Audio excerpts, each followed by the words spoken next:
What happens when a late-night host decides to go toe-to-toe with one of the most controversial figures in American politics? You won't believe what unfolds when Jimmy Kimmel sits down with Donald Trump, and what starts as television entertainment quickly spirals into an all-out verbal warfare that ends with security being called. This isn't just another celebrity interview gone wrong. This is the moment two massive egos collided on live television, creating one of the most explosive confrontations in talk show history. Before we get into this incredible story, make sure you hit that subscribe button and drop a comment below, because you're not going to believe what unfolds. Last night's episode of Jimmy Kimmel Live started like any other show. The studio audience was buzzing with anticipation, unaware they were about to witness television history in the making. When the cameras rolled and Kimmel delivered his opening monologue, there were subtle hints of the storm that was brewing. His jokes seemed sharper than usual, his timing more calculated, as if he was preparing for battle rather than entertainment. "Ladies and gentlemen, please welcome Donald Trump," Kimmel announced with his trademark grin, but those watching closely could see something different in his eyes. A glint of determination that suggested this wouldn't be just another promotional appearance. Trump entered the studio with his usual confidence, waving to the crowd and flashing that familiar smile. He took his seat across from Kimmel, adjusting his tie and settling into the guest chair with the ease of someone who had done this dance countless times before. The applause died down, and for a brief moment, there was an almost electric tension in the air that even the studio audience seemed to sense. "Great to have you here, Donald," Kimmel began, his voice carrying its usual comedic warmth, but with an underlying edge that hadn't been there in previous interviews. "I have to say, it's been quite a journey watching your career over the years." Trump leaned back in his chair, completely at ease. "Jimmy, always a pleasure. You know, people tell me all the time, they say, 'Sir, you should do Kimmel more often.' And I tell them, well, when Jimmy wants real ratings, he calls me." The comment drew laughs from the audience, but Kimmel's smile seemed forced, almost brittle around the edges. "Oh, absolutely. Nothing says ratings like controversy, right?" Kimmel shot back, his tone playful but with just enough bite to make Trump's eyes narrow slightly.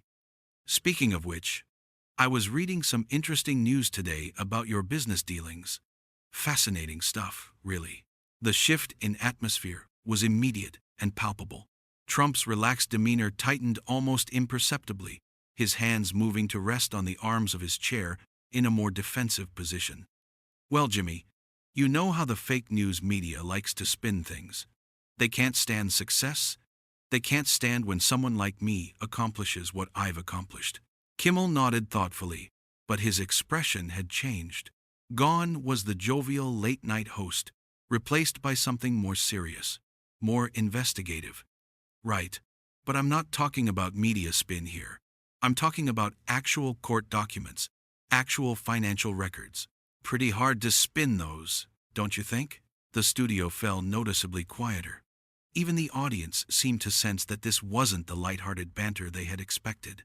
Trump's jaw tightened, and for the first time since sitting down, he looked genuinely uncomfortable. "Jimmy, Jimmy, Jimmy," Trump said, shaking his head with what appeared to be disappointment. "I thought we were here to have a good time, to entertain your audience. But I see what this really is. This is another hit job, another attempt by Hollywood liberals to—" "Whoa, whoa, whoa," Kimmel interrupted, holding up his hand. "I'm not Hollywood anything, Donald. I'm just a guy asking questions that I think the American people deserve answers to. Isn't that what you used to say you wanted? Transparency?" The tension in the room was now thick enough to cut with a knife. Camera operators adjusted their positions, sensing they were capturing something special.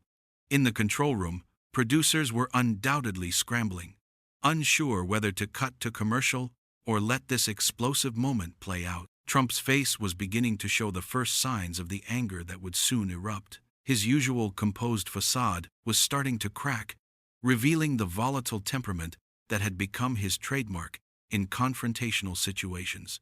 "You want transparency, Jimmy? Let's talk about transparency. Let's talk about how you, Hollywood elites, sit in your ivory towers and lecture the American people while you, actually, let's stay focused on you for now, Kimmel interjected smoothly, but with steel in his voice. Because that's why you're here, right? To talk about your projects, your plans, your legal situation. The word legal hung in the air like a challenge.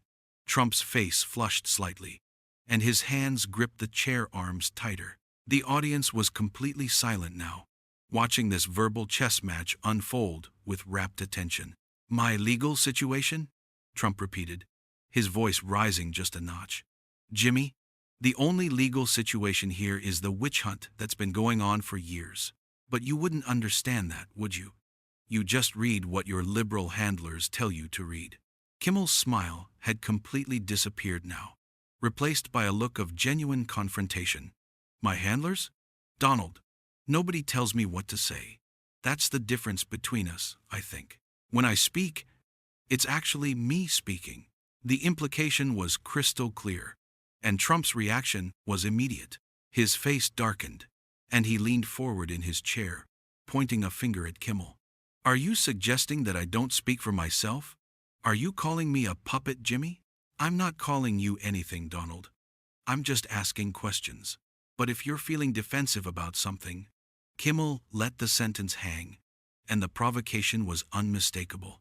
The confrontation was reaching a boiling point, and everyone in that studio could feel it. What had started as subtle jabs and veiled references was rapidly escalating into something much more serious, much more personal, and infinitely more dangerous for both men's reputations. The stage was set for an explosion that would make television history, and neither man seemed willing to back down. Trump's face had now turned a deeper shade of red, his composure completely shattered. You know what, Jimmy? I've been on a lot of shows, dealt with a lot of hosts who think they're clever, but this is a new low. Even for someone like you. Someone like me? Kimmel's voice was ice cold now, all pretense of entertainment abandoned. What exactly does that mean, Donald? Someone who asks uncomfortable questions? Someone who doesn't just nod along while you spin your tales? The studio audience was frozen in their seats, unsure whether they should applaud, boo, or simply sit in stunned silence. This had moved far beyond the realm of typical late-night television into something that felt dangerous, unpredictable, and completely unscripted. It means someone who's been bought and paid for by the establishment, Trump shot back, his voice now raised enough that it echoed slightly in the studio. Someone who pretends to be just a comedian but is really a political operative, doing the bidding of people who want to destroy anyone who threatens their power.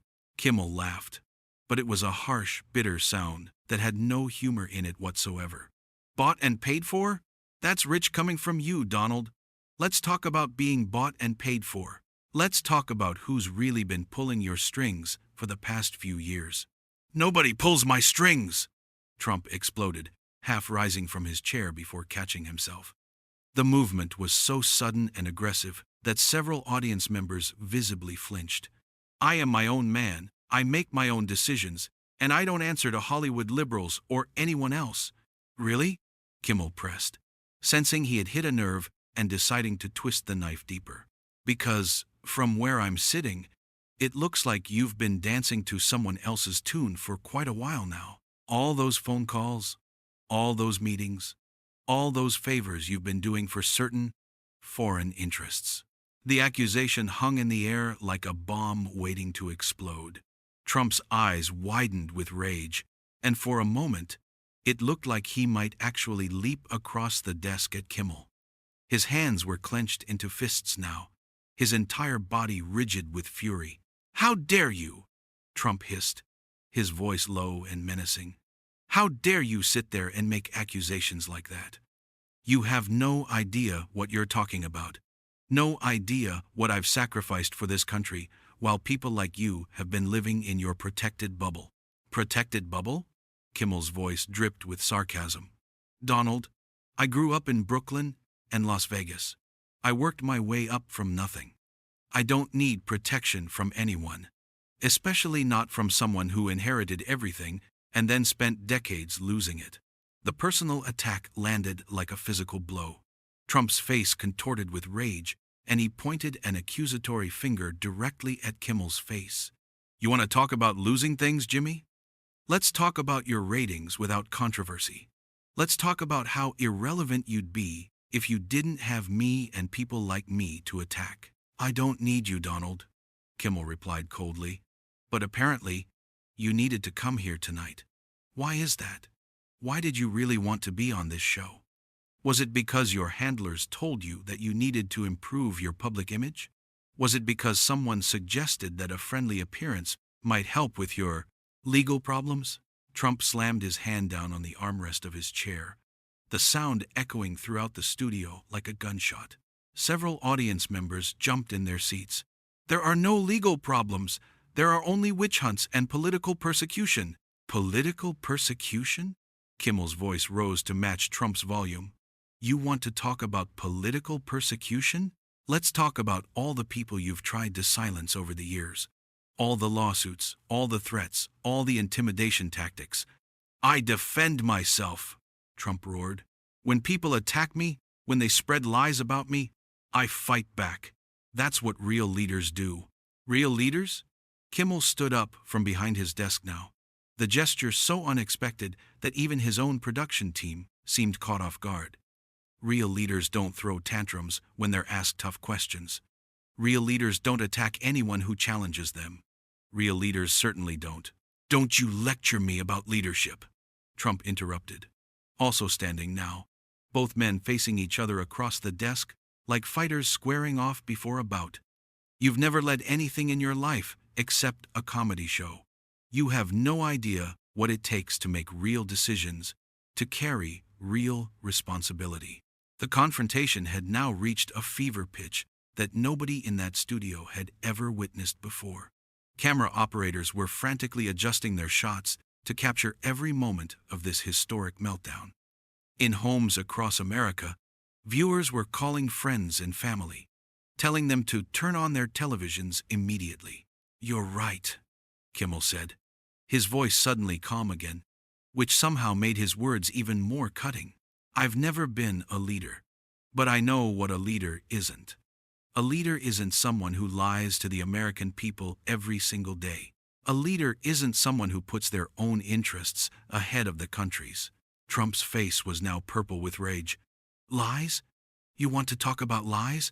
How about the lies your network tells about me every single night? How about the lies you've been telling for the last 10 minutes? What lies, Donald? Kimmel challenged, spreading his arms wide. Point to one thing I've said tonight that isn't true. Just one. The challenge seemed to push Trump over the edge completely. His voice became a roar that filled every corner of the studio. Everything. Every single word that comes out of your mouth is a lie designed to hurt me, to damage my reputation, to serve your liberal masters. My liberal masters? Kimmel laughed again, and this time the sound was genuinely amused, which seemed to infuriate Trump even more. Donald, the only master I serve is the truth.